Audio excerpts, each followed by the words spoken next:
Hi, everyone. Welcome to Equity Through Design Mentorship. I'm Jane Muskie. This is our sixth panel, I think our sixth guest panel, and this one today is on production design.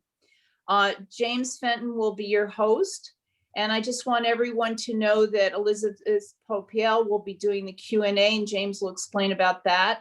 We are recording this, but we do not see your faces. Okay, take it away, James. Sorry, I have to do the land acknowledgement. I'm so spacey. Sorry, guys. The land acknowledgement. We wish to pay respect to the many indigenous peoples of New York whose ancestors have been here since time out of mind. We pay respect to their ancestors, past, present, and future, starting with the Lenape people, including but not limited to the Merrick, Canarsie, Rockaway, Matiticunk, Munsee Lenape, and Six Nations, and acknowledge that this city and nation were founded upon exclusion and erasures of many indigenous people, cultures, and stories. In addition, the foundation of this city and many of its original buildings were built and funded by the sale of enslaved people of African descent. Welcome, everyone. Gosh, thanks, Jane. I really appreciate it. Listen, everybody, welcome to the production design panel. We're all very excited that you're here, and we have an extraordinary group of designers assembled here today. I'm just going to introduce them all very briefly. We have Lester Cohen. Lester, just give us a hey, hey. And then Sam Froeschle. Hi, and everybody. Then Henry Dunn, right there. And then Jade Healy. And then Scott P. Murphy. And then Bob Shaw. Okay, so first of all, I just want to go over just a little bit of Zoom etiquette. So first of all, I just want you to feel free, all of the visitors, I want you to feel free to change your name to include your pronouns if you like. It's not something we require. We just want to make that available to you. You can right click on your name and it'll give you the opportunity to change your name, and you can include whatever pronouns you prefer. We actually also prefer that you keep your camera off so that we can maintain focus on the presenters. We have volume control, so we'll be keeping you muted. But if you turn your camera off as well, it'll really help with the presentation to stay focused. And additionally, if you want, the presentation is ideally viewed with the speaker view. So up here in the right-hand corner of your screen, you'll see a little Rubik's Cube that'll give you a couple of options if you click on it. And you can choose either gallery view, which is where you see everybody like a community, or you can choose speaker view. And in that case, you'll be able to stay focused on the person who's actually doing the speaking and the slideshow presentation that's associated with it. Also, throughout the process, as you're watching the speakers happen, you can always, and we encourage you to please put questions in the chat box. The fabulous Elizabeth Popiel, who just arrived, she'll be assembling these questions, and then after everyone's done speaking, we will we'll ask these questions, and if you could present them to the individuals that you specifically want them to be for, that would be best. Or if it's a more general idea as a conversation starter between all of the designers, we encourage that as well. So Q&A in the chat box.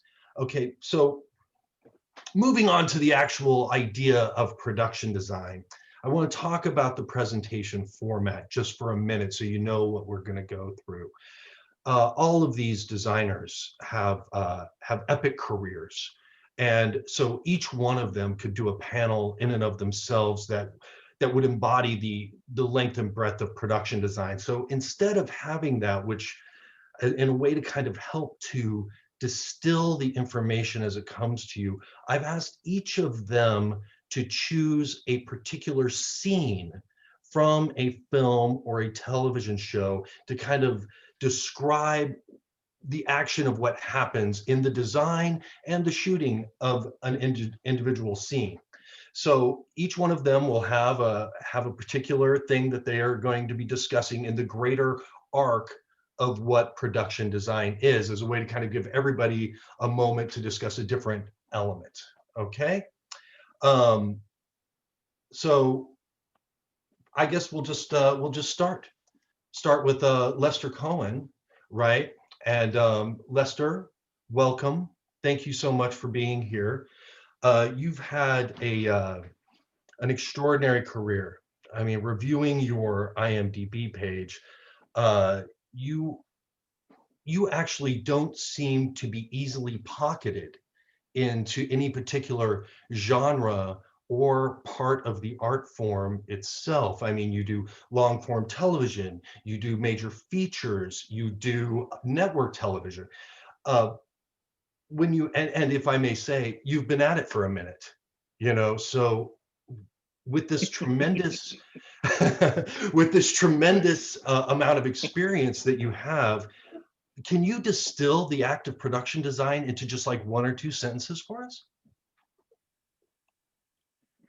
Yeah, you gave us this prompt a couple of days ago. I don't know if I can do it in one or two sentences, but I can tell you why I love what I do is because I feel like, I touch every aspect of filmmaking, and in that, I mean, I start with character, which, is part of the writing. And then it's sort of like when designing a set or scouting locations, you have to stage the scene, to see if the space works or create a space that does work for the scene, for the dramatic moments. So there's a bit of like directing in that. And then you have to figure out how this is going to be lit. If these characters go here, where is the light coming from? How, who's going to be in darkness, who's going to be in light.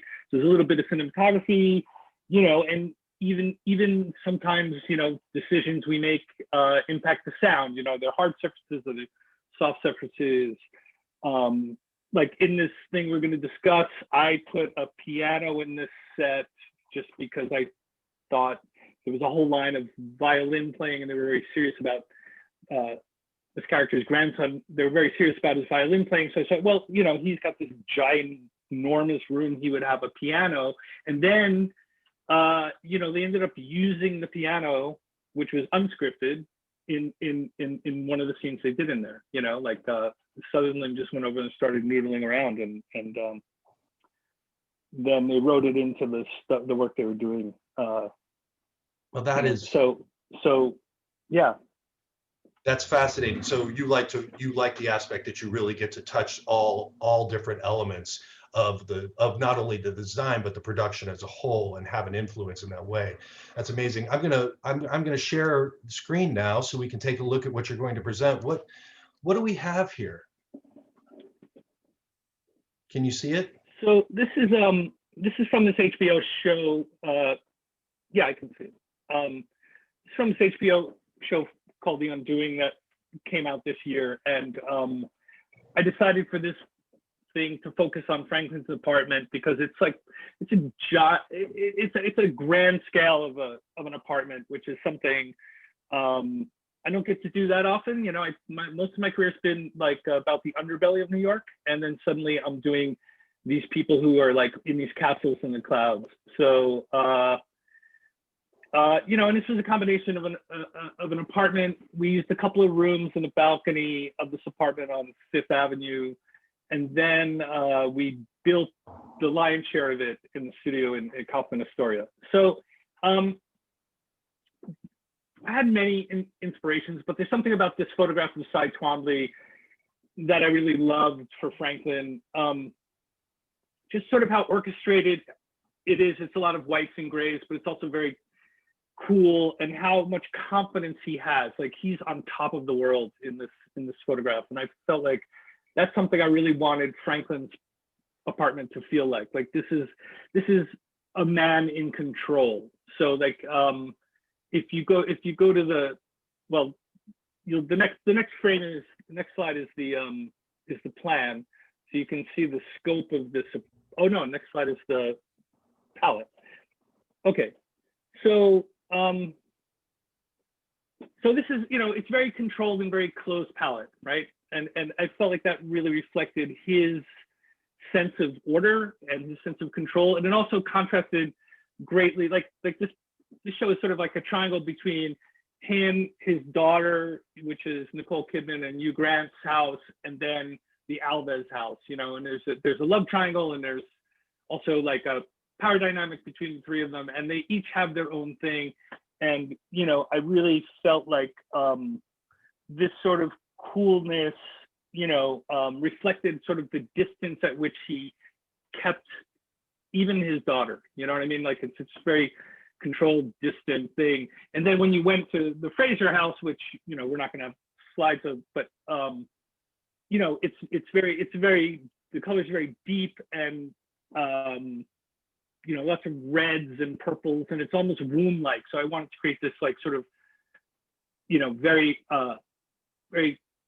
nurturing vibe, which then gets blown up in the narrative. Well, and when you and I discussed this, when you and I discussed this project, you were contextualizing production design as largely being fueled, in this case, by character development, and I think the establishment of class. And I think that both of these are extraordinary examples of that, of like representing the class and the character of the people that are involved and being represented in the scene, right? It's beautiful, beautiful work. Let's so this next thing is a plan of the set build. So this is a soup to nuts set build on a stage, correct? Yeah. So you know, we had a probably like a 270-degree backing of New York City, and yeah, there's some connecting pieces sort of at the top. There's a few pieces of hallway that we use to connect to the location. And then the rest of it is all a fabrication. So we have an elevator lobby, which opens onto this grand ballroom.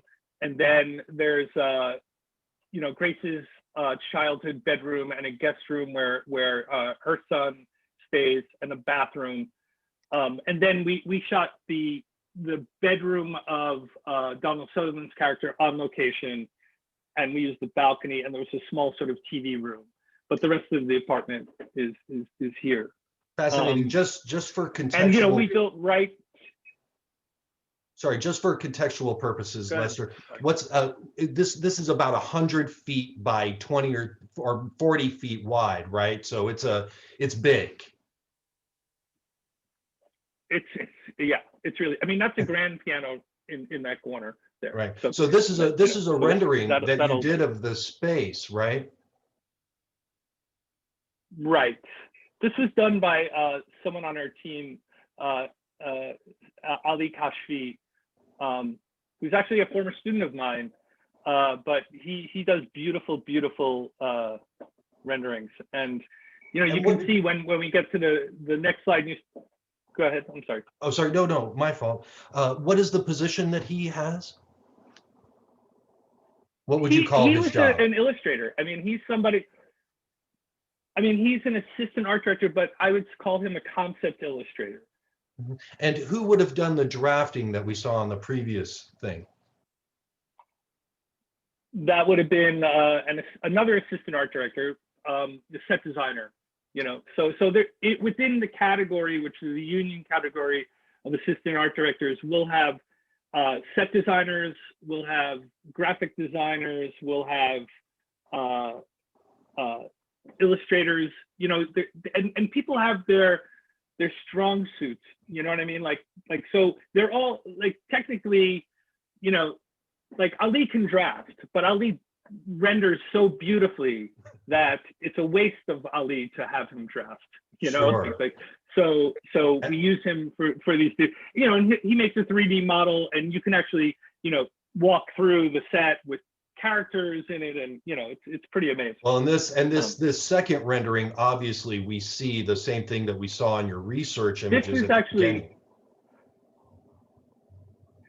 right. This is actually a frame from. Oh, it is. From the wow. from the. Yeah, this is. But I still the point still is that we can see your research and development, and from the earlier things represented here very, very well, I think. And then this is an actual on-set stage shot. Yeah. Yeah. It's white. What's up, right? Oh, there it is. Yeah. Yeah. This is this is a still that I took after they were done shooting, because, you know, I know you ask for things with the camera and everything in it, but, you know, I always struggle to get shots without all the gear, you know, for Sure, I understand. So I thought it was ironic, you know, and we had pulled the rugs in this shot. There were a bunch of giant carpets, but they had been pulled and returned because they were so expensive. So, oh well, but you know. you get to see this beautiful floor that the carpenters did, and the ceiling, and you know, Which is it's fine. Gorgeous. The parquet floor is amazing. Lester, I'm going to keep us moving. So here we have another still highlighting these two somewhat unknown stars, right? Right. Yeah. Again, this was another thing, like where we put a chessboard in there, and they ended up staging the scene with them playing chess, which was not in the script at all. It was just in my mind.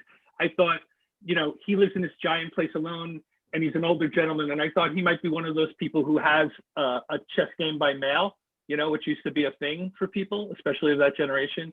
And then when the director saw it, she, you know, just put them there and had them play against each other. And so, you know, I mean, that's what I'm saying in terms of like, you know, part of production design is like creating, especially in television, is creating a playground for the actor and the director. You know, I feel like that's the difference for me between designing for television and designing for a feature film. A feature film, I end up like designing for very specific moments that are scripted, and there's not a lot of time to meander or you know, typically the narrative has to be driving at all times. Whereas, especially in a mini series, it's more like a novel where you can have moments that are just like little things that develop a character. You can follow a more minor character, you know, for a moment, which helps build a bigger world, which is something that happens in novels and not. So I guess for me, like feature film is like a short story, and a mini series is like a novel, which is, I really like the mini series format. Lester, thank you so much. I really appreciate that context that you're bringing to it about the place that the production designer occupies in the collaborative effort of developing a story, and also like by responding to the characters that are involved provides an amazing playground. Listen, thank you so much. I have to move on to our next presenter, but this also is an amazing photo of the fireplace in the shop in process. Just everybody take that in for a moment. But I'm gonna close us out, Lester. Thank you so much for your time and your beautiful work. Sure. Next up, we have Sam Froeschle. Just in complete transparency, Sam and I are friends, okay? And so I've witnessed his career throughout its many incarnations. And so Sam, you started out as a production assistant, right? Like in not so distant memory, right? You were a production assistant. You then became an assistant art director / set designer, draftsman, right?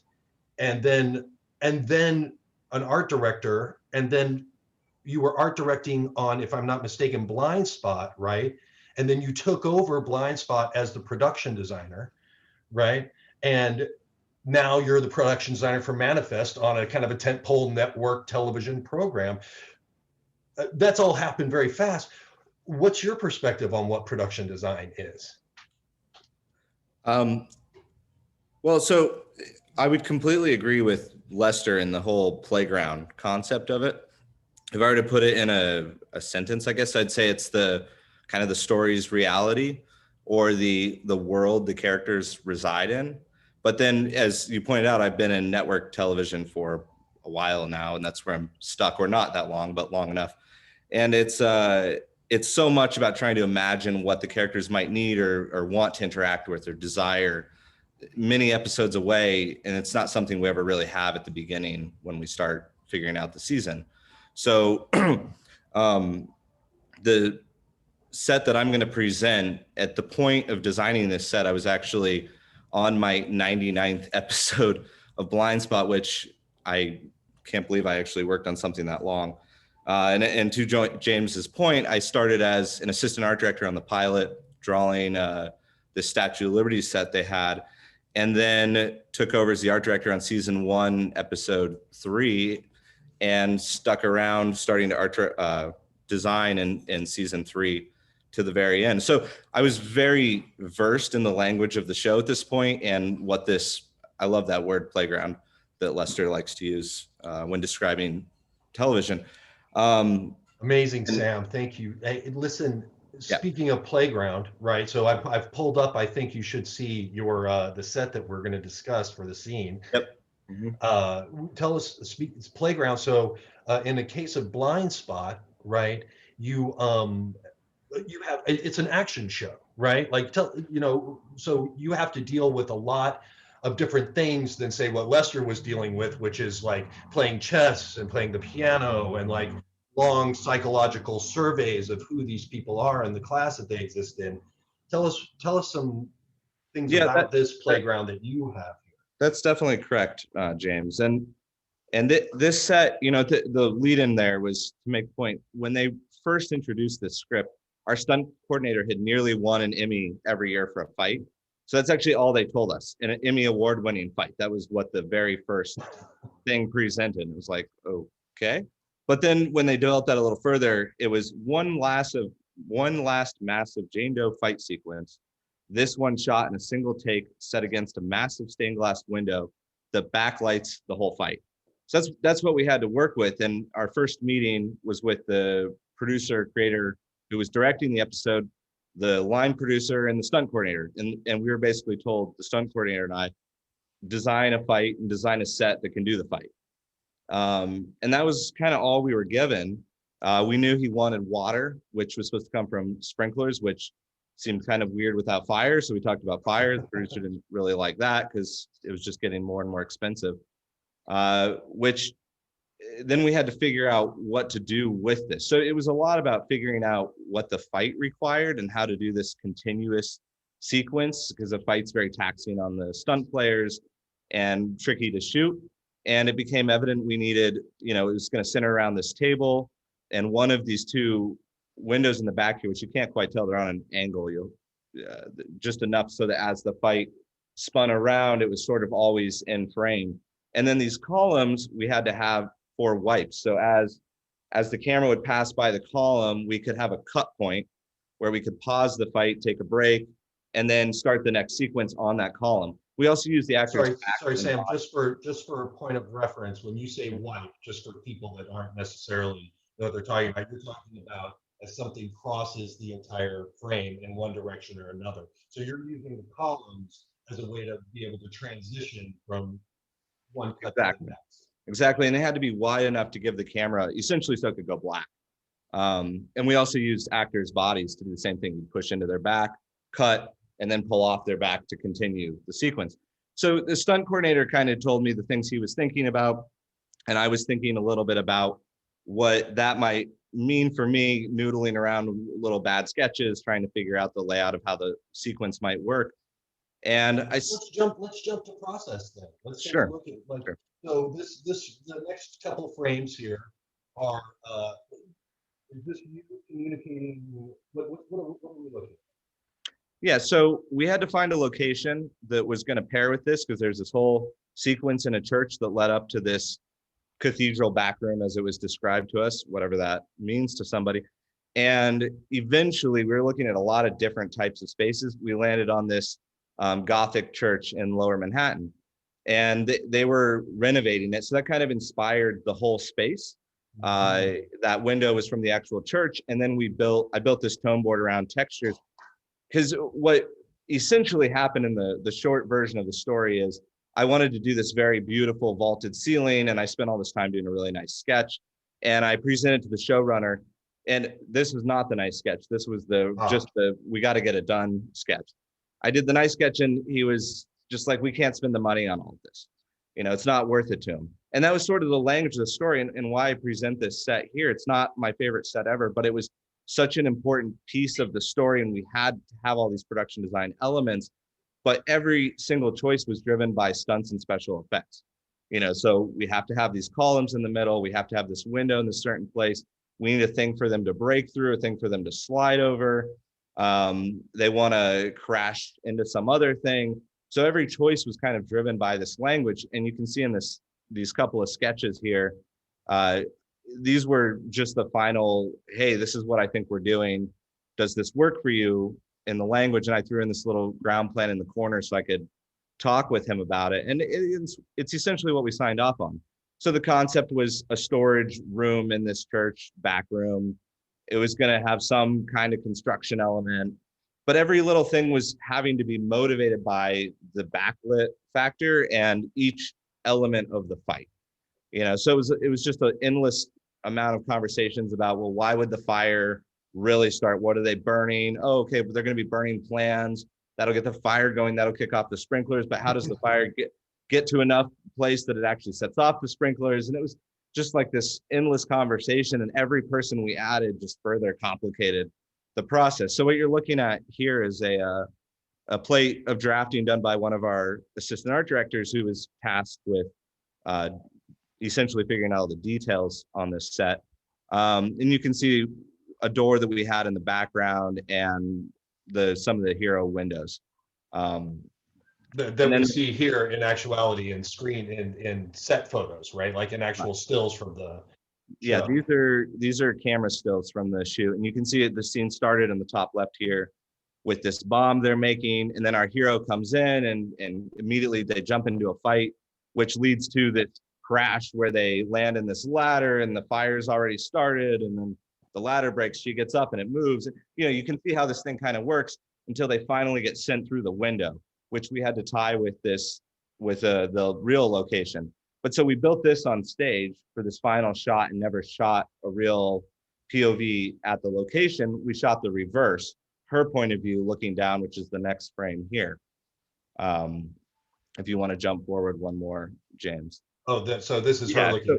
So that's at the real location at Grace Church down in Lower Manhattan. But, it was essentially a process of what does everybody else need so that we can create something interesting enough that ties to this location that can fully support the reality of the show at this place and this time. And it was about midway through the final episode of the entire series. And the most important thing to everybody involved, specifically the showrunner and creator, was this fight sequence. It really, like, my set was a series of backgrounds that they could kind of move through and pan around. And the playground, as Lester said, it was the playground for them to use. Thank you, Sam. That's an excellent illustration. Again, continuing Lester's thought about the way that you're involved in so many aspects of plot development, but it's a back and forth. You're responding to these people. Now, just so that everybody watching understands, those people not involved in network television, perhaps, how many of those do you do a week? How many sets do you have to do a week, or in a shoot schedule? Shoot schedule happens on how many days? Well, we prep in about 7 or 8 days, and we shoot over 8 or 9. This finale was really weird, so I won't try to explain that. But on Blind Spot, we had a really weird situation. We had one stage, and we only went off the stage 2 days an episode. And we were building, on average, at least 2 swing sets, if not sometimes 3 or 4 pieces, which just created all sorts of headaches, and it was kind of and then also you are going to certain locations. So sure, yeah. On any given episode, you're currently responsible for designing anywhere from 15 to 25 sets, whether it's location or on set or swing or. Well, what I'd say is we're overseeing about 25 sets, manipulating some portion of those sets and designing 3 or 4 new sets, and often within those 7 days. So it's extremely fast. Wow. There's not a lot of time to conceive it. Thank you so much, Sam. Like your progress from, I just want to get this straight for the record, like your progress from the very base of the workforce as a production assistant through assistant art director, through art director to production designer inside of 10 years is something that I think the majority of students here can look at as something that can be done if you work hard enough. I thank you so much for being here and sharing that with us. I am gonna move on. I'm gonna move on to Henry Dunn. Henry Dunn, Henry Dunn, you also have made an amazing progress from being an art director to a production designer. I see from your IMDb page. You've done some massive work, Ocean's 8, like some really tremendous work as an art director, but now you're full-time production designer on network television. Is that correct? You're muted, by the way. Yep. No. So if you can help us to understand what production design is from your perspective, especially having recently been both of these roles. It's an impossible question to answer for me in some ways. I feel like the job of the production designer is to fill in for the people who are watching the movie, the limited series, all the things that aren't in the script, but that will help tell the story. And sometimes, don't do any more than you need to, but just if you need a massive, palatial, beautiful apartment, you bring them a massive, palatial, beautiful apartment. If they need the thing if they need something that is as minimal as could be, you give them the thing that is minimal. And then you solve problems, draw pictures, and somebody builds it and paints it, and then it becomes a reality. Then you throw it in the trash and you do it again the next day. And it's sometimes hard to believe that people are paying us to do this, because it's it moves so quickly. What Sam was saying is completely true. The thing that seemed like an insurmountable problem, you've drawn it, and then you've given it to an assistant art director, and that assistant art director turns it into a ground plan. It gives the ground plan. The art director gets an approval on the budget. The carpenters build it, the scenic artists paint it. There's an astounding crew of set dressers and a decorator who make it look lived in and real or unreal, or like it's in outer space or whatever it's supposed to be. And then it's in the dumpster. By the end of the week, you've forgotten about it and you've moved on to the next problem. Well, and that whole story that you just told, the amazing story, the camera hasn't even shown up yet. Right, like the actual thing that they're going to see at the end of the day, which is actors moving in front of a camera that deals with the lens and the angles and the different varieties. They haven't even showed up, and you're already done and out the door, moving on to the next thing. That's actually what I love about what you're going to present today. Like in some ways, yours is one of my favorites, just because of the way it illustrates this. So I'm going to share this kind of small little war story that you have, right, of an experience. So step us through this, if you don't mind. So what happened was that one day, the person who sort of runs the set, who is the assistant director, figured out that we were going to lose one of our actors for some period of time to a previous engagement. Said, hey, that scene that we're supposed to shoot at the beach, we have to shoot that the day after tomorrow. And I said, well, we're nowhere near a beach. We're in the middle of the city. Sorry, where are you exactly, if you don't mind? We were shooting this, and we were actually on location in Paris. And so they said, originally we were supposed to go down to a beach and shoot this on the beach. It was a big scene that was supposed to take place with the ocean. And so everybody said, well, how are we going to do this? Maybe we put it by a pool. Maybe we do it like this. Maybe we do it like that. And I said, well, what if we, give me a minute and we'll think about it. And I drew that, if you go back one, and I said, we can do this if we just control exactly the only thing that we see.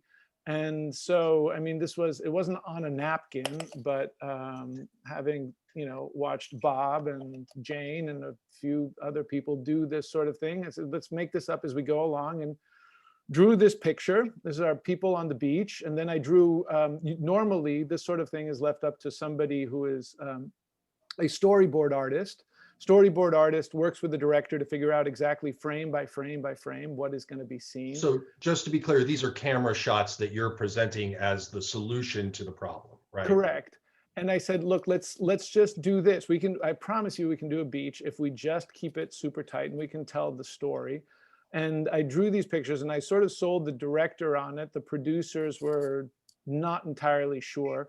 And the problem was that we were in a parking lot, and near the parking lot, I said, look, this is all we need, this spot of land right here. And I did a quickie, on the next slide, I did a quick little Photoshop presentation. I said, if we put sand down, it will look like this. And so I did this bad Photoshop work.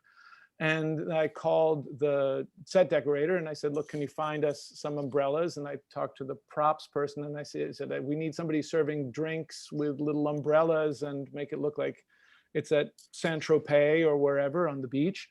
And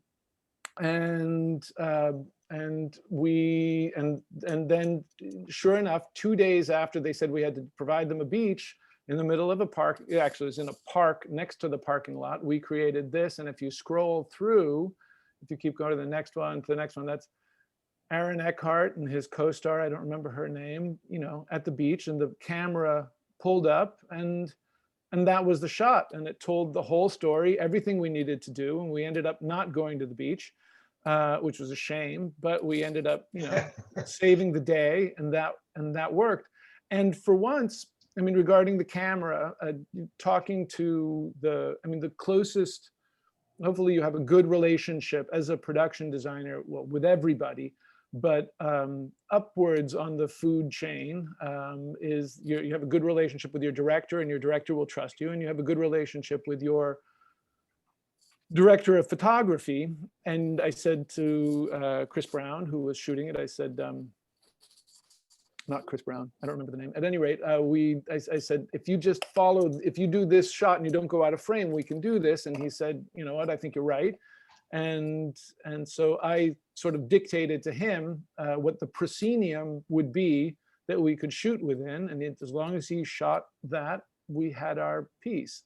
And in a funny way, as somebody who's transitioned from theater to film, you know, in theater, there's always the proscenium that's in front of you, and you as the set designer can say, this is what I want in the shot and what I don't want in the shot. And in film, the director and the director of photography will decide that they want to see, you know, inevitably they'll decide sometimes that they want to see the scene, that the part of the room that you haven't done or is probably you don't think is the best feature.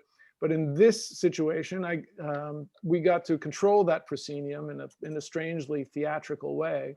And give them exactly Henry, what just for the benefit of everybody, and this, we have to stay brief on this, and it's a huge topic that we could take up an entire other panel with. But would you just briefly, we tend to sidestep the idea of what the director of photography is and what that role is and what your relationship is. And like I said, we can go on forever about this, Sure. But if you could just kind of help us to understand where the director of photography and you kind of fit in a room together. The director of photography is going to be the person who decides what part of, you know, hopefully working with you, what part of the environment that you've created is going to be seen and featured, what will fall off into soft focus in the background, and what will be, you know, and what will be seen as a sort of wide establishing shot. You'd need to be in the best collaborations with directors of photography, and like in everything, you never know how it's going to go. You do your best to make it a good relationship. Sometimes it works out, sometimes it doesn't. More often than not, it works out. They want to tell the right story as well, and she will work with you. He will work with you to, you know, determine the shots ahead of time so that you know that the hero area, the area where the hero is going to be playing chess, like in Lester's set, or that you're going to need the column is going to be where he needs it or she needs it, and then you design around their needs. And it's sort of like it comes down to just a collaboration that has to happen early on. It can be something as simple as, I'm going to need a light fixture over here, or I'm going to need to have a certain amount of distance outside the window so that I can light it so it looks like sunlight. Or it can be something very subtle where you're working. And again, it's not just the director of photography, but the costume designer will say, hey, look, from the previous scene, she's coming in a red dress.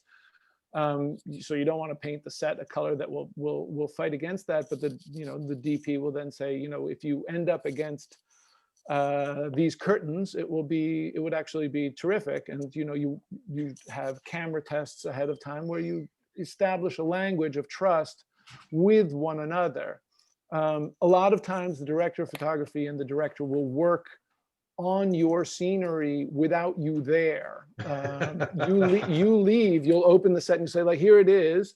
And they'll say, okay. And then, you know, you have to trust them and they'll trust you. And hopefully But you this will is provide something. these three people that you're talking about. They're the triumvirate of the physical visual world. I mean, obviously costume designer, etc. But like you guys are the heavy hitter collaborators that decide what the visual language is that we see on screen. That's a great way to put it. Yes, indeed. Thank you. I'm sorry. I got to keep us No, moving. move Henry. along, move along. I can't wait to see what comes next. Thank you so much. Next up, we have Jade Healy. Now, Jade, I was looking over your IMDb page, right? And you've worked with some kind of understated performers like Adam Driver, Scarlett Johansson and Marriage Story, Casey Affleck and Ghost Story, right? Tom Hanks. I think he was playing Tom Hanks in that one movie. But with a career like that, you know, this is subtle stuff, but in a career like that, how would you define for us, especially coming from Los Angeles, how would you define production design for us today?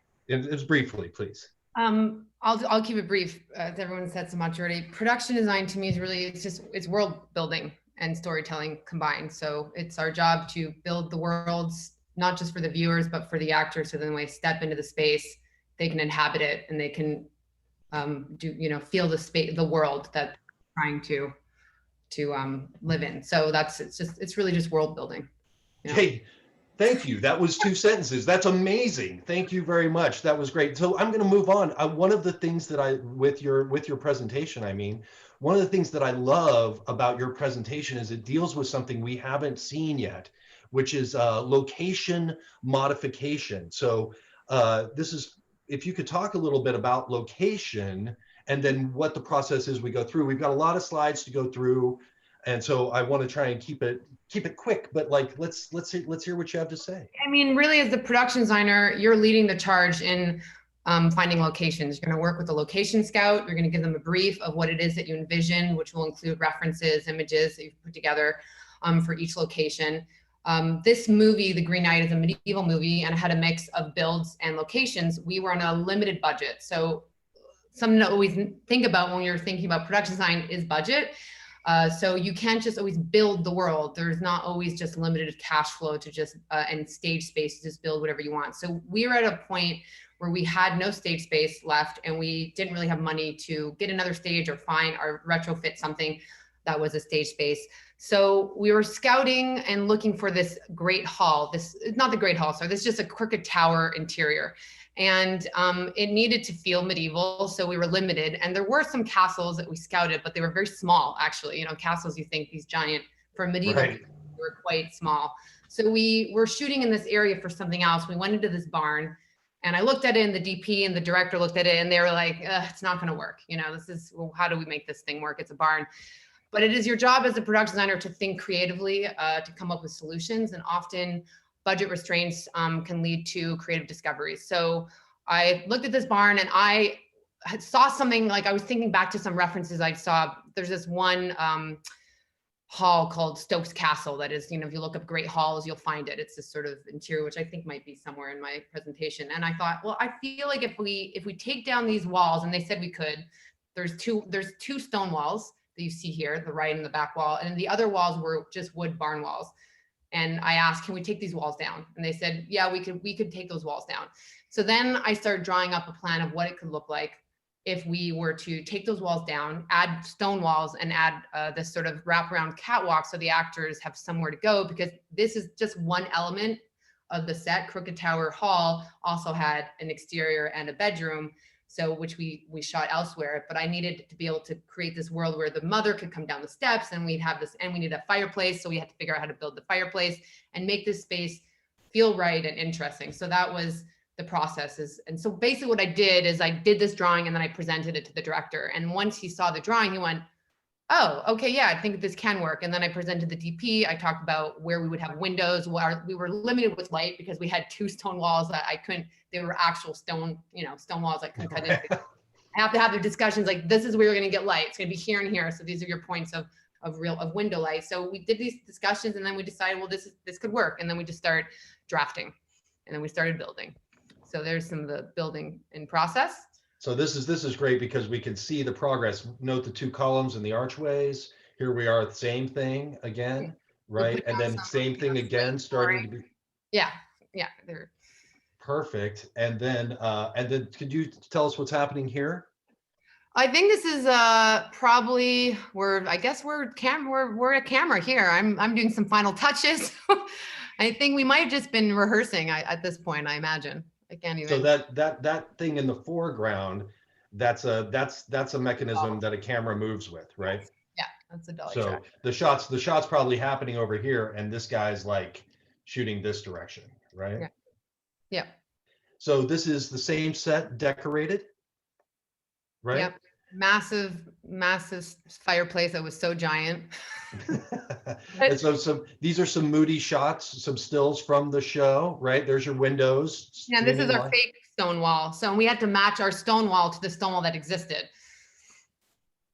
And then some more stills just showing the effect of light that in the various ways that you used it in the space, and actual actors there. But this is fascinating. Tell us about this one, Jade. Well, we had reshoots, as many as you often do on a film. And Dave, the director, decided he wanted to add the scene that we had nowhere to shoot.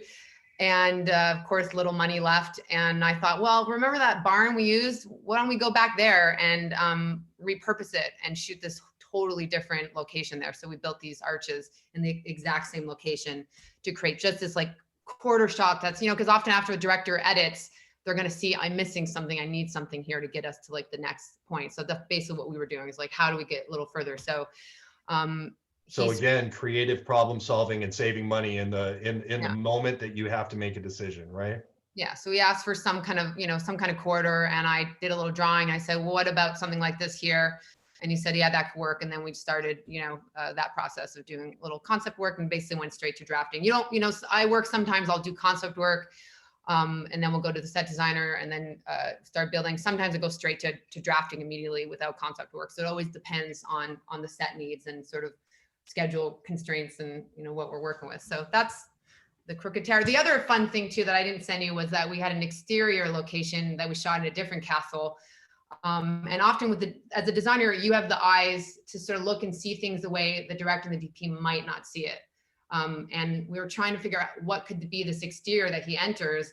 And there's just these little steps of the side of this wall, and then it just kind of ended. And I thought, well, we could extend it with set extension, which is something maybe you guys haven't talked about, but set extension is when you use something you already have, and then you extend it in VFX. So again, you look at a location, then you start drawing the set extension of what it would be. And then that ended up being our exterior, which was just, little steps. And then we had this huge tower that we extended afterwards. Jade, that's amazing. And you've really set us up for what the finale is going to be here in a little while with the set extension. Thank you for that. No Jade, I know you're so busy, and thank you so much for taking the time and flying in from Los Angeles for us. That's really amazing. I'm going to move on. Thank you to Scott P. Murphy. Scott, once again, perusing your IMDb page. You've been working in your career with some companies that people have probably heard of during the pandemic, right? Like Netflix, Marvel, right? And then and now you've got some big stuff going on. You're calling us from New Orleans right now. Is that right? New Orleans, but not working. Well, how fabulous for you. So could you quickly give us just a couple sentences on production design from your point of view? You seem to have a lock on this kind of moody new age of television, that with this highly stylized age of television that seems to offer a unique perspective. I would concur with everything everyone else has said so far about storytelling and world building and providing things for characters and actors and directors to discover. What I'd like to add to that is that production designers can also instill or create a visual scheme for a project. And one of the famous examples of that, and it's when I first heard it, I thought, that's brilliant, and it's stuck with me ever since I heard it. It's the movie Chinatown. Roman Polanski and Richard Silbert designed that film, and the visual scheme that he came up with and they used throughout the movie. In that movie, Jack Nicholson is a private detective in Los Angeles in I think it's the 30s. He's being toyed with by two opposing forces. And what Richard Silbert decided to do was any buildings, especially windows, to place them above the eye line of the character. And that was, his idea was that truth in the movie is always obscured and it's just beyond what seems open and apparent, and nothing is ever crystal clear. So whenever there were windows at eye level, just because of location needs, they frosted those and obscured those so that nothing was ever crystal clear. And he also came up with the idea of having the Jack Nicholson character, whenever he's walking somewhere, he had to travel uphill to get there. And that just, it's not something you would even notice watching the movie if you didn't know it, but it just creates that a visual sense of he's having to struggle. Because he's being toyed with by those opposing forces, that really creates a struggle. And that helps tell the story in a way that I think is just really brilliant and simple. And that's the kind of thing that I find really inspiring in production design. Yeah, beyond the direct nature of character development as represented by the things they have, it actually deals with the psychological and emotional struggles that the story at large might be dealing with. Yeah, and another famous example of that is 12 Angry Men, most of which takes place in a jury room on a hot summer day. And to add to the tension and the claustrophobia over the course of the movie, the ceiling actually was lowered on the set. Wow. So thank you for that. That's some amazing insight. I'd like to move on to your project. Are you seeing it? I see it. And I just changed my background because the background that I just put up is a set that I just did on a show. It's a big courtroom. And my first instinct when I was contacted about this was to present this set, which was this big courtroom set. And what I decided to present instead was one of the smallest sets that I've ever done. And it's for the show Daredevil. This was season 2, it's a Marvel Netflix show based on the comic book, of course. And it's a scene, it's scripted as interior small room. And that's all they gave us in terms of, what the description of the room. We knew there were some prior scenes to that. Some characters are held hostage. Daredevil comes in to rescue them, rescues the hostages. Another comic book hero, Elektra, comes in to help rescue. She's then snatched and grabbed away. He rescues her.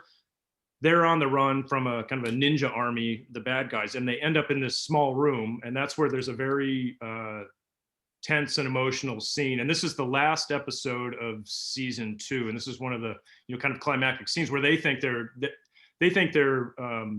going to die in this situation. And it's them kind of opening up to each other right before they think they're going to die. And they then decide to, we're going to go on. Let's go out and fight, and whatever happens, happens.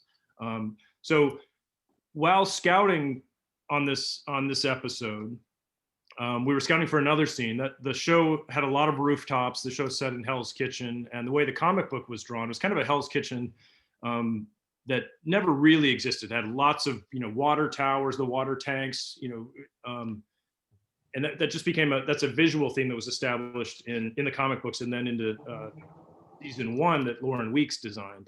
So this is a rooftop at 5th Avenue, maybe 38th Street, that we were scouting for another scene. And while we were there, and you see on this frame, there's that yellow rectangle encircles what was the mechanical works above 2 freight elevators.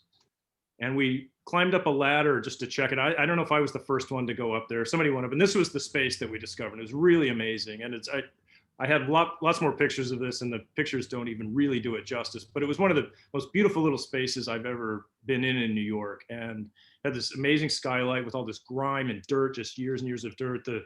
The mechanics for the 2 freight elevators were over 100 years old, still functioning.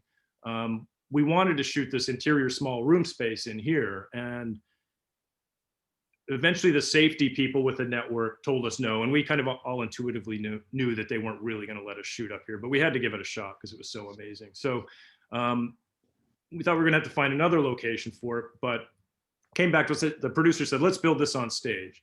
So at that point, I jumped into the research. I wanted to create something as interesting, try to make something as interesting as that space we found on the rooftop.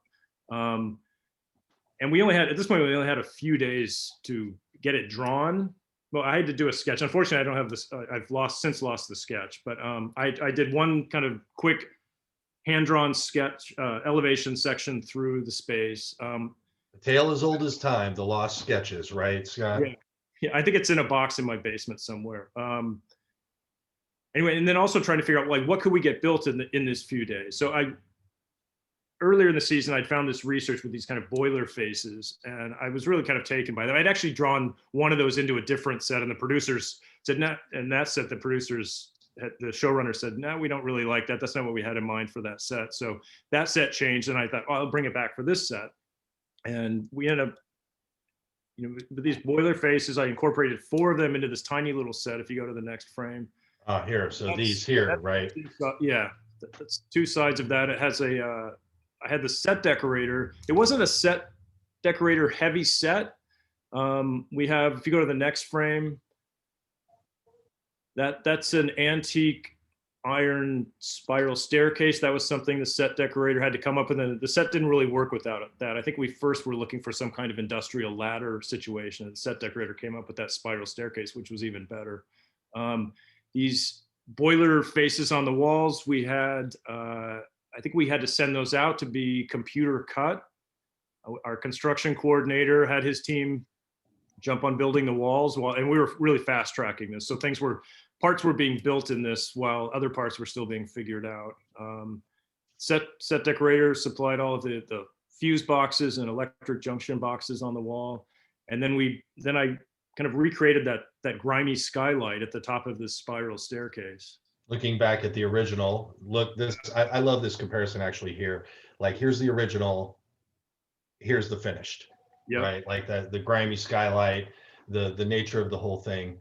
And then here's some stills from the show. Yeah, the funny thing with this, I put most of the detail down on that lower level with those boiler faces. And I thought, and in discussing with the cinematographer and the director, that's where the scene was going to be staged.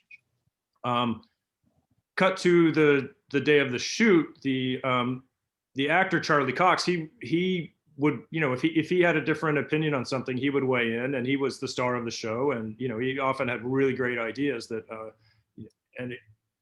both of the actors thought that the scene wouldn't take place because they were hiding out from this ninja army, that they wouldn't stay in that lower level. They would keep, kind of trying to scurry farther up and get farther out of harm's way. So they played the entire scene at the top, that little tiny crow's nest at the top of the spiral staircase. Well, this is amazing. Thank you, Scott. Like this, I really love the progression where we have the modified location, and now you're using location as inspiration for your design, just by virtue of you being out in the world scouting and taking in the real world around you, really, at all times as a point of inspiration. And one thing I forgot to mention, because that initial scout where we were, that's a big part of the job of a production designer, is going out and looking at locations. And that initial scout where we found that the space we liked and were allowed to shoot in, that was what we call a director's scout. So that's the director, the cinematographer, if available. On Daredevil, we had one cinematographer, so he wasn't with us because he was shooting the episode that was currently shooting. The production designer's on the director's scout, usually the first assistant director and maybe a producer or two, and a location manager.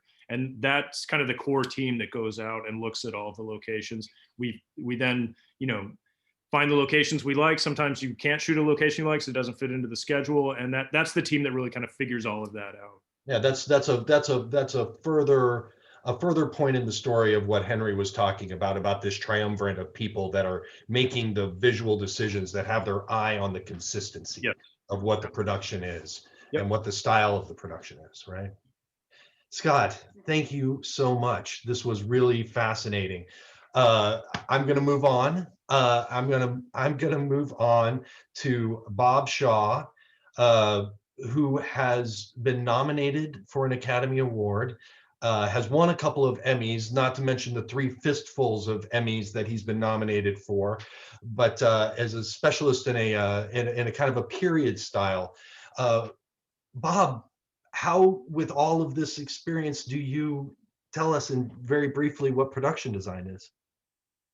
I think it's making the audience feel like they're somewhere else, and you're sort of creating a different space for them. With period movies, you're trying to make them feel that they're in a different era. They're in the 1920s or in the 1880s or in the 1950s.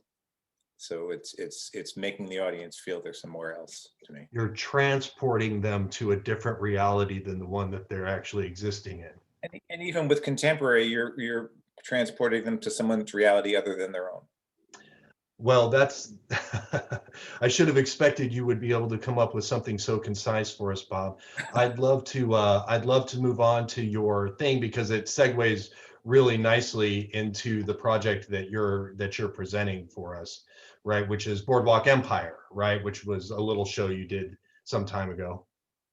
Yeah, well, this is the overview of the set, which was in Greenpoint in Brooklyn, and you could see it was always very strange to be there and see the Chrysler building at the end of the boardwalk.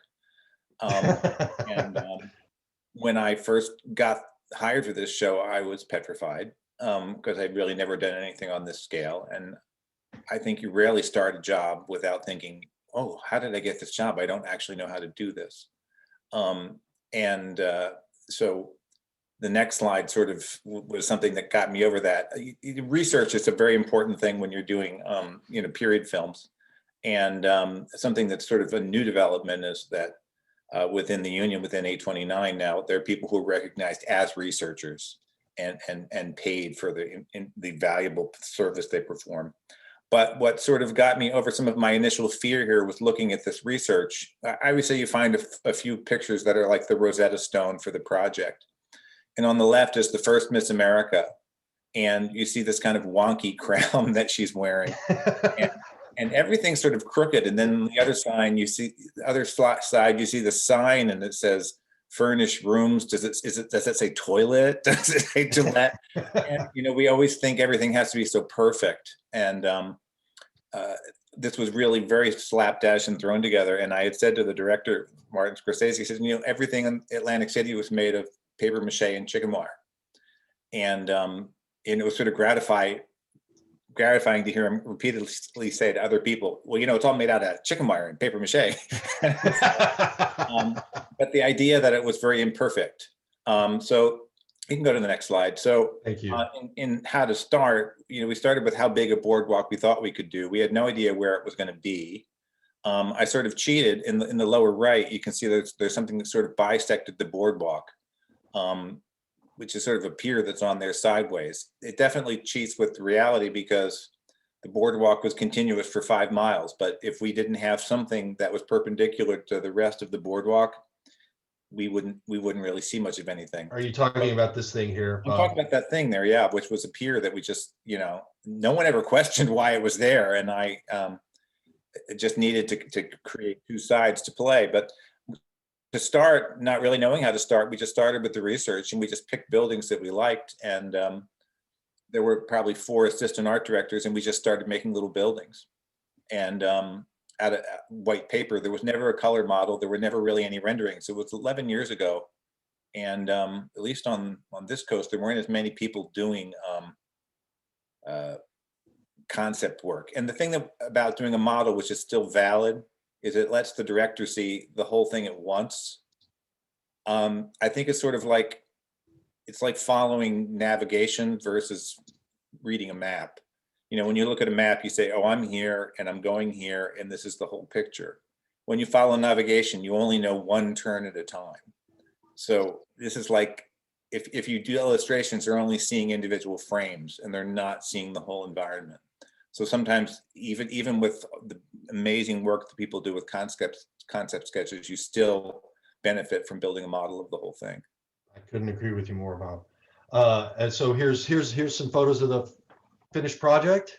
Yeah, I mean, like most people, I have very little documentation of much of what I've done, and like I think Lester was saying, it's very hard to get pictures where there's not some lighting or there's not different things in the way, so you don't get very many clean pictures of the work. But I think the interesting thing was that it did look very much like the model, and it didn't really change that much. Yeah, this is great. The way that these both are, like, you can totally see what's happening here. But then, like, taking a step into the future, however, on the next slide, right? Like, so Actually, here we there's see there's what, one slide in between that I threw in oh, there. oh, And right. Sorry. Yeah, right. when you're doing things that are based on period, you have to decide at certain points that you're not going to do what's authentic.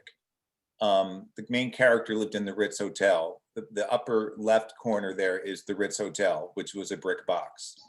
And it's like, Yeah. this is Boardwalk Empire. This is the exciting fantasy world that we've created. And we made the decision to do more like this Traymore Hotel, which was below, which was much more of a fantastical thing with terracotta mermaids and fish all over it. So we made a very definite decision not to do what was real.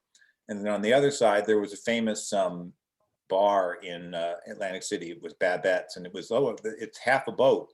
And we had this big New Year's Eve scene where the Prohibition was going to start at the stroke of midnight, and there were all these black balloons. And then we looked at this thing that looked like a coffee shop with a bar in it. And so we decided instead to go much bigger. And you can't really see everything here. I don't have any good photographs, but it was a giant riverboat sort of bursting through this wall. And location-wise, it was in the back of a church. A lot of churches in Brooklyn had, all-purpose rooms with balconies. And so we turned the back of this church. We painted this big mural and had this boat bursting through it. Fascinating. And in the next picture, this is our boardwalk was really only a story and a half tall, and we didn't have the piers that extended into the ocean, and that was all done in visual effects. And you can see in the lower right, those two curves. The bottom part is our set, our practical this set. here, right? And then the rest was added in. This is all computer generated visual effects, correct? And what's really changed a lot since Boardwalk was done was we provided the visual effects team just with elevations. We just drew, mostly in pencil, the elevations of what the rest of the boardwalk looked like. I'm on a project now, and there's a lot of extensions and a lot of visual effects, but the 3D models are all being done in the art department. Oh wow, that's great. It's really changed that much. That we were giving them these flat renderings, flat elevations of what the extensions look like, and now we give them much more detailed things. There's so many more positions, there's so many more jobs in the art department than there were when I started.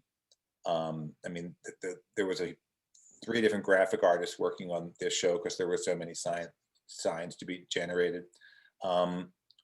These days there would be a researcher. We just had this fantastic art department coordinator who also did all the research, Miriam Shapiro, and but now we have a separate researcher, and we have multiple graphic artists, and we have multiple concept artists. That's amazing. And so just so that we're clear, and then we have to move on to questions. A graphic artist in the context of a film production or film and television production, that's basically anyone who handles text, or it can be signage, it can be props, it can be it can be creating documents that are seen on camera. It's a variety of things. So it's so that's a pretty massive job that requires Photoshop or. I don't know how we did jobs. Scott and I worked on The Sopranos together, and we were doing all the graphics ourselves, and I don't know how we did it. I don't either. I was just telling someone about that the other day. So Bob and I started on that season 2, and people think of The Sopranos as this giant HBO show, but it wasn't at that time. It was, season 1 had come out and the critics loved it, but it wasn't a household name. And we, the art department was Bob, me, our art department coordinator, and an art PA. And Bob did probably 30% of the drafting. I did the other 70%. Bob and I probably split the graphics about 50-50. And I don't know how we I did all the director's plans because Scott never left the office. Scott didn't go on a tech scout because he couldn't leave the drafting table. And I was measuring things while I was talking to the director and doing all the director's. Oh, that's exciting. Okay, guys, man, I got to tell you, I could listen to you guys talk about this all day, but I want to get to some questions from the people that are watching. Luke, did you want to kick us off?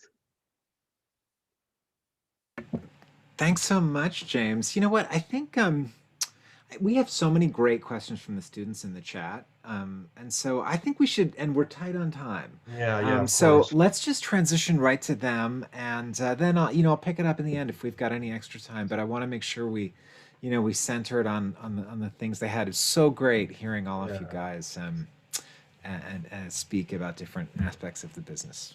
So Elizabeth, I'll hand off to Elizabeth. thank you Yes. very much. You go, Hi, Elizabeth. hi, It's all everybody. you. We have about 17 minutes for questions, so we'll probably want brief answers, but they can be expanded upon.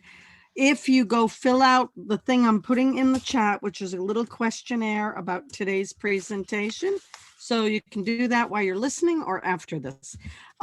First question I'm gonna deal with, Noah wanted to know, and this is for anybody, how do you deal with budget? It's a pretty simple question that probably has a direct answer.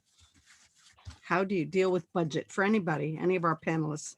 I'll jump in. Usually it's tricky. And I will say I don't think any of us ever feels like we have enough time or money to get done what needs to be done.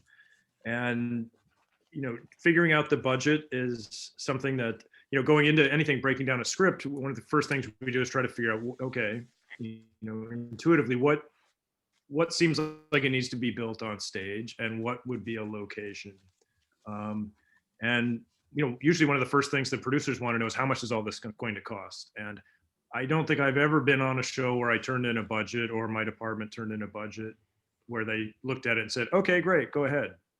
There's always, whatever number we turn in is usually above and beyond what they have in their budget as that chunk of the show. And then there's a back and forth about trying to figure out, okay, what do we absolutely need? What can we do without? What can we change? And, is there a more creative way or a different way to do something that the current thinking is going to require more money than we want to spend? And it's it can be a real struggle. And that, at times it can be part of the frustrating part of the show. And at other times it actually, sometimes you come up with better ideas than if you'd spent all of the money that you wanted to spend going into it, by coming up with a better idea. Great. Thank you. We had a question for you, Jade, but I think you answered it. Luke wanted to know, is The Crooked Tower a series or a movie, or is it out? And if you folks look in the chat, Jade, would you just mention what you put in the chat? What the link is to? I added the trailer. It's a film that's coming out from A24, and hopefully it was postponed because of pandemic, but hopefully in the next few months it'll be out. Awesome. Noah had another question, and this is for anybody. How do you find jobs as a production designer? Well, I know for a fact it's not an entry-level position, so maybe one of you want to tackle what you might do to build into that.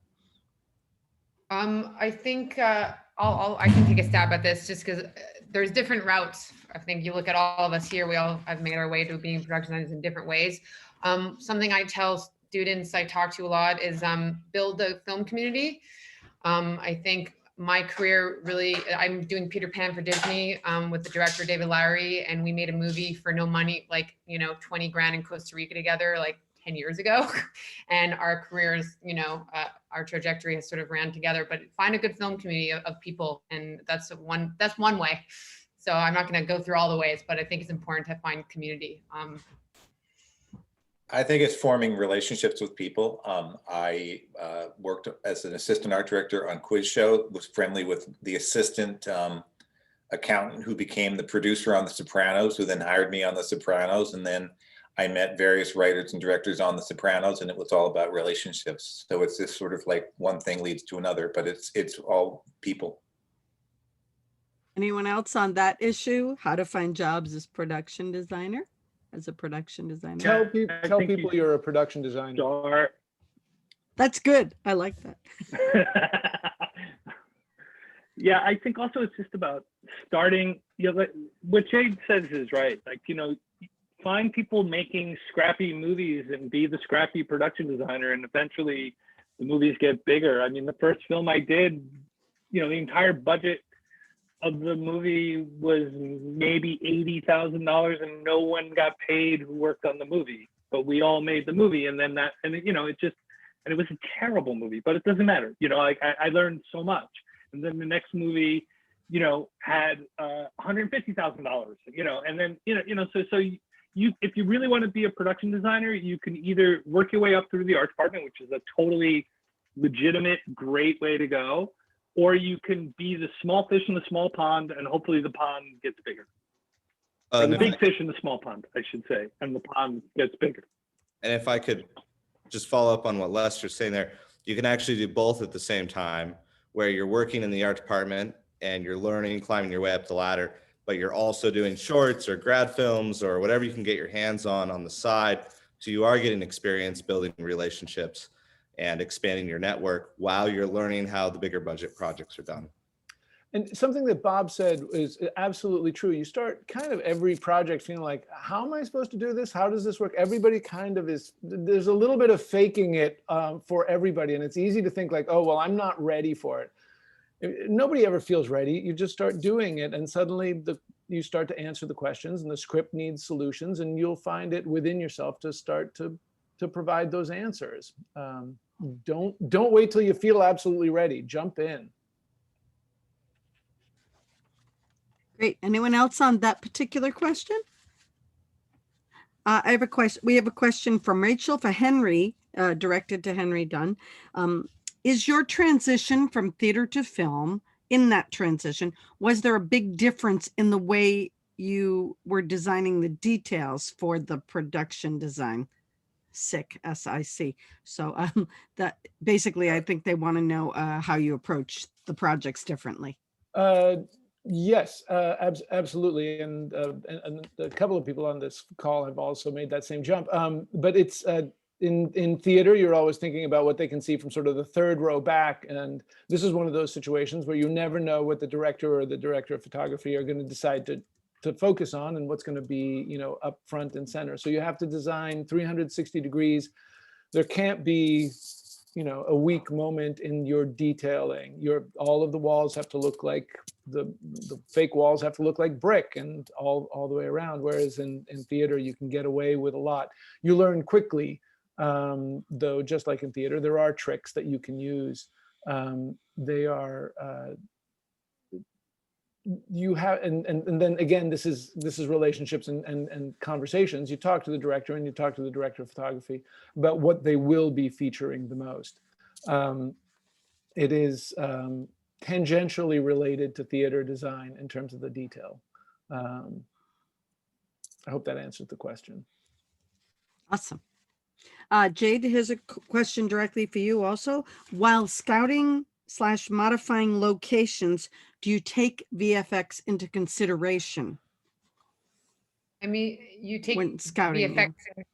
Yeah, you take VFX into consideration when you need to, when it's something that's required. If you're looking to build, you know, something that needs a view that you're gonna have to put some blue screen in, but it's always, or you're extending, you know, castle wall. So it's not all, you don't always have to take VFX into consideration. Some movies are purely location and you don't have money for VFX. So you'll often have you'll scout with VFX supervisors. They'll come along when you're scouting. So we're, you know, if you're looking for plates and you have to do some flying stuff, the VFX guys will be there, and you'll always be like, we're going to shoot that way. We're going to have to extend that over there. And they're going to look, and they're going to, the dollar signs will start to go, and then you'll have the conversations later. So it just depends on the project, to be honest. I do projects that have zero VFX, and I do projects that have massive VFX. So it's always different.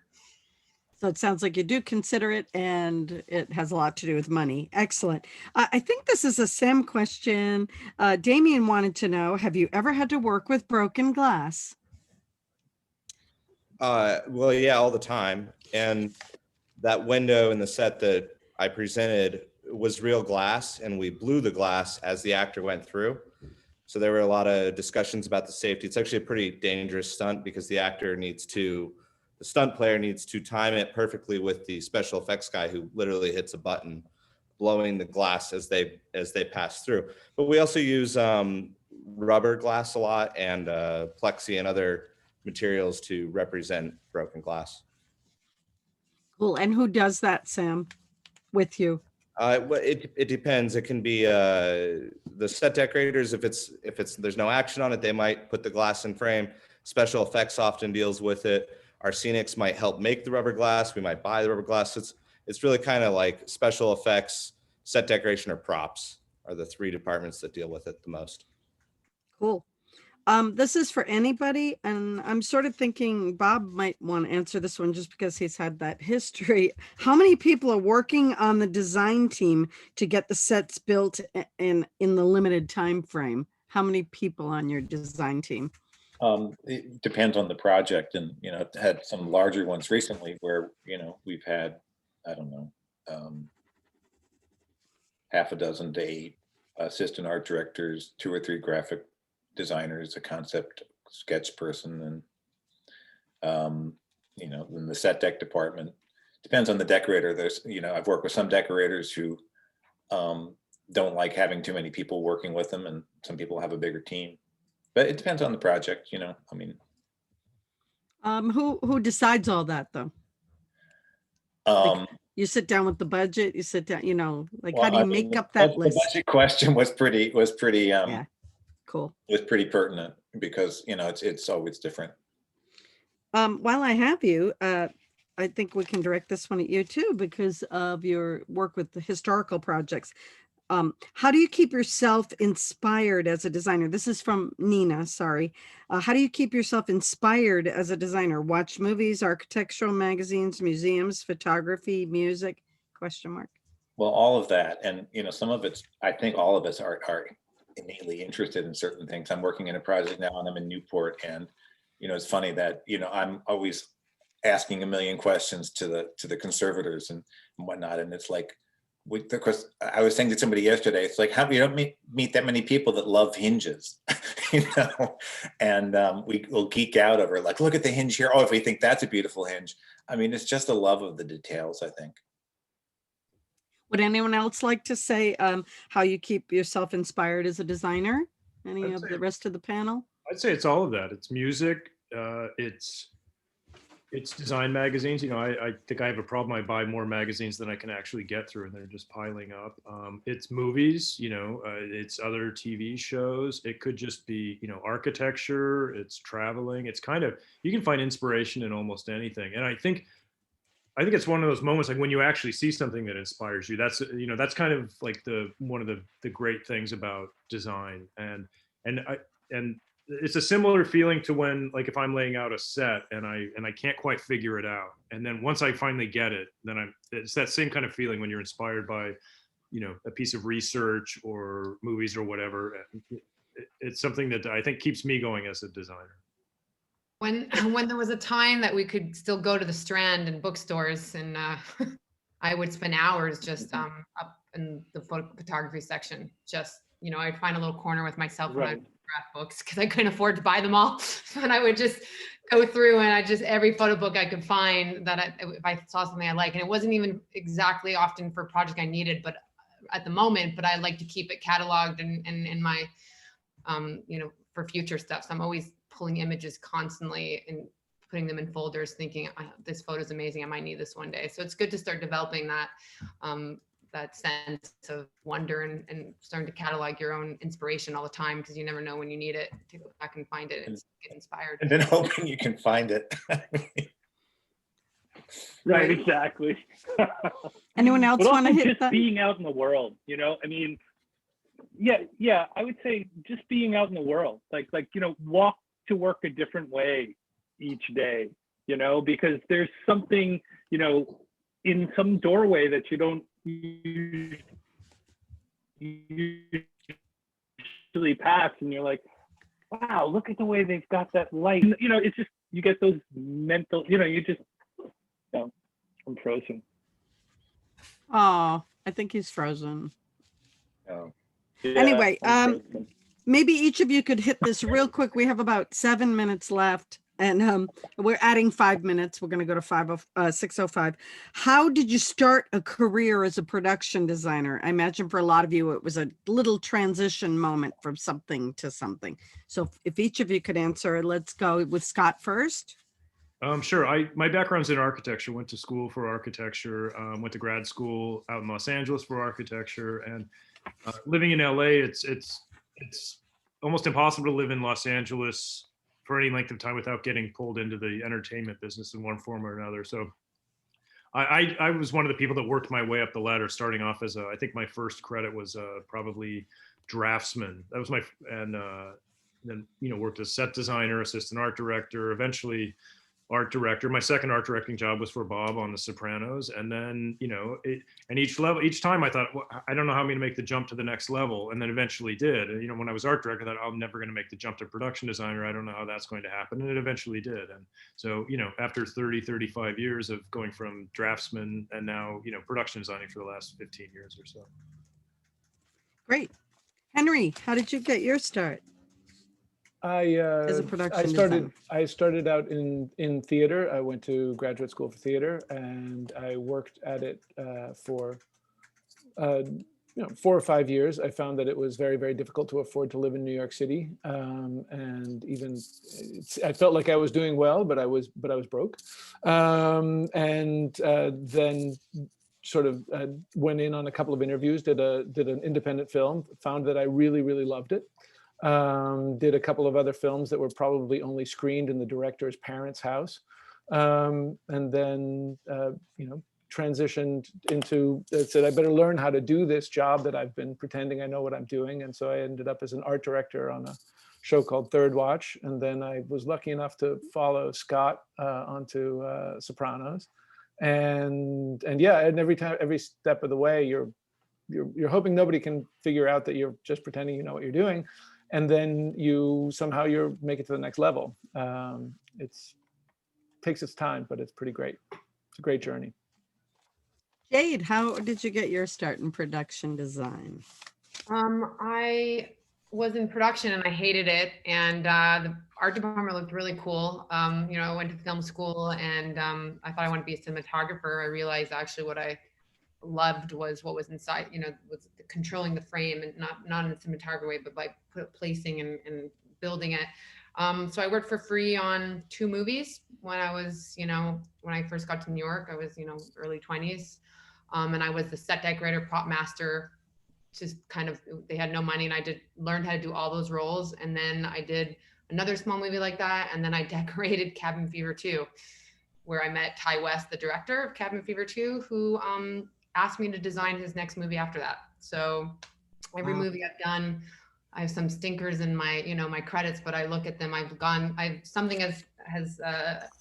learned something from each one, or I've met a great, set decorator or a line producer that I've gone on to work with on bigger and better projects. So it's always good to remember where you came from and stay humble. So I then luckily I met David Lowery, really, who I'm working with now, because Ty West knew him. So it was a film community. I worked, Joe Swanberg knew. So it was just all different filmmakers that I ended up getting to know from one project, Cabin Fever 2. And that is how I ended up where I am today. Yeah. Wonderful. Do what you love, the money will follow. Yes. Bob Shaw, tell us about how you got started in production design. Well, for some reason, I decided I wanted to be a set designer when I was 16. I was like art, music. I couldn't decide what I wanted to do. I played the French horn, became interested in opera, and decided I'll design scenery for opera. And then I learned a little bit about it and said, well, I thought I would need to go to art school, and then I'd have to go to graduate school. So I went to Pratt and as an art major, and I designed a little show in their basement theater. And the director was a student of a director named Wilfred Leach, who used to work at La Mama. And then he was moving to and I had to paint everything on the scenery. Like, it was really like a door, and then a lot of stuff I painted. And then he asked me to work on something at the Public Theater. And then I kept working with him. And then I did theater for like 12 years before I realized that I was poor. So one year I did my income taxes, and then I called my friend Howard Cummings and said, can you hire me on a movie? Because I'm supposedly doing well in theater, but I have no money. So that's my path. Wonderful. Lester, how did you get your start in production design? And then Sam, you can go right into it after he's done. So I went to art school, and then I went to film school. And in film school, you have to crew for other people. So other than directing, I really like to shoot, and I wanted to shoot 2 films, and my professor would not let me shoot 2 films because he felt like it was taking the opportunity away from others, but he said I could art direct 2 films. So I did. And that was that. I mean, I guess I did a good job, and everybody wanted me to art direct their films. And one of the people I worked with when we graduated very quickly got a music video job, and I drew storyboards for that video. And then it turns out one of the people in the band by day was like an art director at BBB&O and wanted me to come and just go there, be a junior art director and draw boards. But I was like, I don't want to do that. I want to, you know, art direct movies. And then about a month later, I just got a call from this guy. He says, all right, meet me at this address tomorrow at 10 o'clock. And he basically put me in a room with some young director who is giving a shot at directing a commercial. And he said, this is going to be your art director. And that's how I started. And I did, you know, thousands of commercials before I started doing movies and stuff. Great. We're kind of in a time's up mode. The last question I had that we were trying to get to right now was, what is the usual process you go through in designing a set? But that's a huge question. My simple answer is learn to draft, learn to draw, learn to see. Do any of you have some closing comments on that? What is the usual process you go through in designing a set? Just honing in on how to communicate your vision. There's different people have different ways that work best for them. You know, so it's you need to be able to communicate the world that you see to your team so that you can get it going. Yeah, read the script several times, talk to the director, collaborate with the director, break it down, figure out the parts and pieces, and then start finding your point of view and vision for the set you're going to build or design, or the movie or the whole project. Anyone else on that? Because I realized I forgot to have Sam tell us how he got started in production design. Sorry, Sam. That's okay. Do you want me to do that? Yes, please. And then we'll have to wrap up. Yeah, so as a kid, I was building haunted houses and kind of jumping between if I wanted to be a visual artist or play music or something else. And I found myself going to a high school for magnet and theater, and then ended up studying set design. Actually, Elizabeth was one of my professors. I think I did a whole bunch of free theater shows while I was trying to work as a carpenter and a rigger and all these other things off Broadway. I might have worked on a couple of James shows as well, before finally needing something that was a steady income and pay. I always loved movies. I had interned on one in college, and I was able to get a production assistant job, which gave me I had a nice foundation of how theater worked, and was able to use that as a base for how the art department worked. So, awesome. There. So I'm going to toss it back to James, and thank you everybody for letting me share your questions. Thanks, everybody. I really appreciate your time. I really appreciate your expertise. Everybody's busy, and I can't tell you how much it benefits everybody. And I think actually Jane jumps in here and closes us out. Is that right, Jane? Or is it me? Hi, everyone. Whoop, not on camera anymore. Hey, what a nice panel, and thank you all so much. And I just want everyone to know that all of our guest panels are on our YouTube channel, which is accessed via our website, the ETDM website. So you can watch past ones, you can watch today's, probably in a week, we'll have it posted or so. And I just want to say to everyone of the students, a lot of you are theater design students, I know, in our program. And I just want you to know, can you designers that study theater and then transition to film and theater, raise your hands so they see who has that background. So just so you know, it happens. So just keep both slots alive and you'll make a good living, okay? And Patrice is waving his hand to one of our other and ETDMers. Okay, thanks everyone. And we'll see you all soon, okay? Thanks, designers. Thanks, guys. Bye-bye.